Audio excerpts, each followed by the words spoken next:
Já repararam como nós temos uma tendência a enxergar rostos em objetos inanimados? Esse é um fenômeno bem conhecido pela ciência, a pareidolia facial. E esse fenômeno pode ajudar a explicar muito das histórias de fantasmas e a nossa crença no sobrenatural. Vamos ver tudo isso depois da vinheta. Fala pessoal, meu nome é Nicolas, eu sou um neuromágico. Se é a sua primeira vez aqui, seja muito bem-vindo. Aqui eu mostro como coisas que nós pensamos que são sobrenaturais podem ser um truque de mágica ou um número de hipnose. E nem sempre é preciso um mágico para fazer mágica. Muitas vezes o nosso cérebro faz mágica sozinho. É o caso da pareidolia facial. É o nosso cérebro fazendo um truque de mágica pra gente. Primeiramente, antes de irmos para as explicações, vamos dar uma olhada nessas imagens.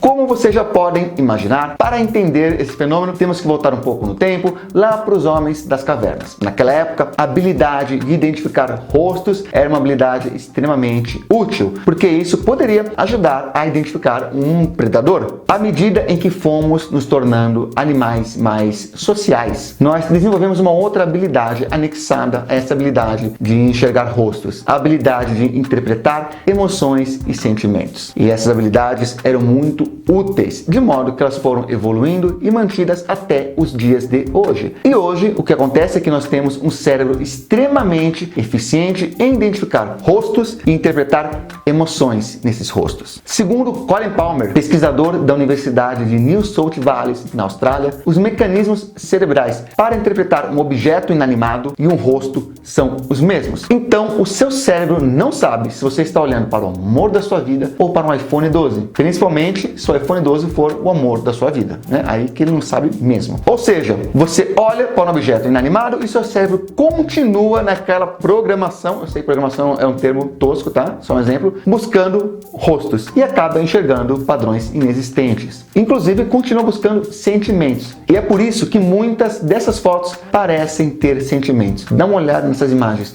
Não parecem que esses objetos inanimados estão sentindo alguma coisa?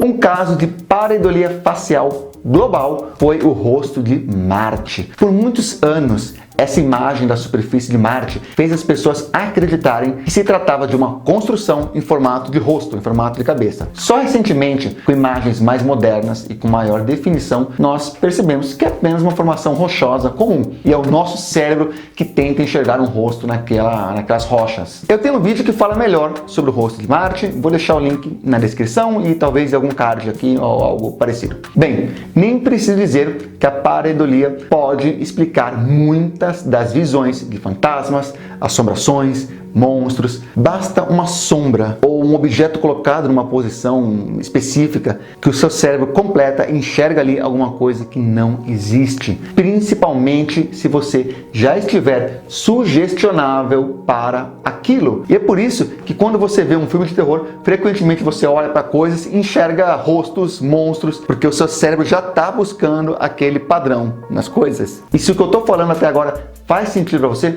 inscreva-se no canal, ative as notificações, veja os nossos outros vídeos explicando fenômenos considerados sobrenaturais. Então, o espiritismo, antes de ser uma religião respeitada, ele eram basicamente sessões que, na falta de uma palavra melhor, eram shows, que as pessoas iam para ver fenômenos. Isso lá pelo final do século XVIII. E não tem como negar que existe pelo menos um ponto de intersecção entre o mundo do ilusionismo e o mundo desse espiritismo performático. Tanto que todos os livros dessa época têm uma seção Números Espíritas e com orientações para que eles sejam apresentados como uma genuína sessão espírita. Será que as pessoas pegavam esses truques e chamavam de sessão espírita?